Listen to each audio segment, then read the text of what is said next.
सांग माने जय जगन्नाथ। किछि दिन हम जो भाया वर्षा होउची ना किछि काम करी होउची ना कुआडे जाई होउची हेले बाध्य होई वर्षारे घरु बाहरिया को पडुची। दिन 12टारे जाई माछ आनी घरे मम्मी की देई सारी ए वर्षारे उत्पल मु आशीष पटिया बाहरिलु सीटीटीसी रे एडमिशन विषय रे कथावार्ता हबा पई। एबे आसी सीटीटीसी रे पहुंचलु। सेटिका सार को कॉल कलाटु सी हमकु डाकिले सेकंड कैंपस को। देन हमें सेकंड कैंपस को जाइथिलु। सेटु सब कथावार्ता आई सारी वर्षा पागरे गरमा गरम चाह कपे माडा करिया पई द चाय बार रे आसी पहुंचिलु।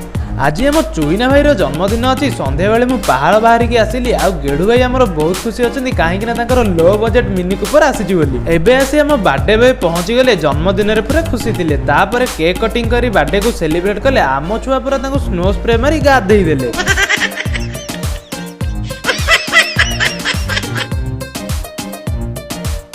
बर्थडे सेलिब्रेशन कर सारी एबे समस्त आज होटल सी फूड रे पहुंची गलु। ट्रीट आज मिलता आम चुईना भाई तरफ।